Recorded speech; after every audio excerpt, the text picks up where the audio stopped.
নিরপেক্ষ হতে হবে, নির্দেশে কোনো বৈষম্য করবে না, সবার ভাষা বুঝবে, পরিবেশ বান্ধব, শিশু সাধন প্রতিষ্ঠা করবে, সেরকম একটা সরকার আমরা চাই।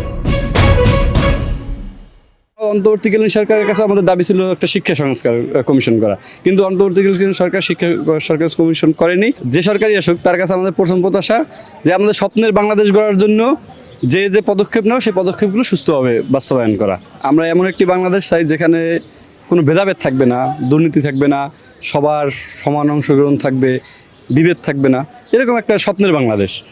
এই স্বপ্নের বাংলাদেশ গড়ার জন্যই আমরা তরুণ প্রজন্ম কাজ করবো ইনশাল্লাহ। যে সরকারই আসুক তার কাছে আমাদের প্রথম প্রত্যাশা যে আমাদের স্বপ্নের বাংলাদেশ গড়ার জন্য যে যে পদক্ষেপ নেওয়া সেই পদক্ষেপগুলো সুস্থভাবে বাস্তবায়ন করা, যেন দলীয় প্রভাবটা মুক্ত একটা সরকার থাকে, যেখানে দলীয় প্রভাব থাকবে না সব জায়গায়, যে দলীয় কারণে সন্ত্রাসী, হানাহানি, দুর্নীতি এইগুলো যেন মুক্ত।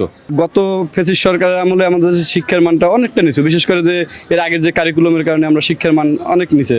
এই যে শিক্ষা সংস্কার, যে আমার অন্তর্বর্তীকালীন সরকারের কাছে আমাদের দাবি ছিল একটা শিক্ষা সংস্কার কমিশন করা, কিন্তু অন্তর্বর্তীকালীন সরকার শিক্ষা সংস্কার কমিশন করেনি। তাই আমাদের সরকারের কাছে প্রথম দাবি একটা শিক্ষা সংস্কার করে একটা আধুনিক শিক্ষা, যে শিক্ষার মাধ্যমে সবাই যেন চাকরি থেকে, এই পড়ালেখা থেকে বের হওয়ার সাথে সাথে একটা কর্মে ঢুকতে পারে, এই ধরনের সে শিক্ষা চালু করা।